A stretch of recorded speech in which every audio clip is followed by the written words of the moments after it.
The iPhone XS Max can only run up to iOS version 16.7.10, which limits compatibility with the AirPods Pro 3.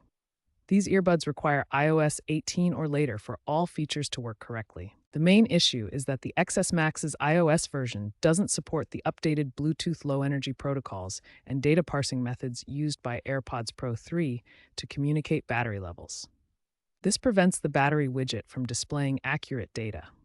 While basic pairing and audio work, the battery status feature specifically requires iOS 17 or higher. The incompatibility stems from Apple's focus on newer hardware and software integration. While a permanent fix isn't available without upgrading your iPhone, here are some steps you can try. First, unpair and repair your AirPods Pro 3 via Settings Bluetooth. Second, force restart both your iPhone XS Max and AirPods. Note that success with resets is inconsistent. Third, consider using third-party apps like Battery Life to attempt to pull data via Bluetooth scans. If possible, update your AirPods firmware by pairing them with a device running iOS 18 or later. Finally, rely on visual cues like the LED on the AirPods case as a last resort.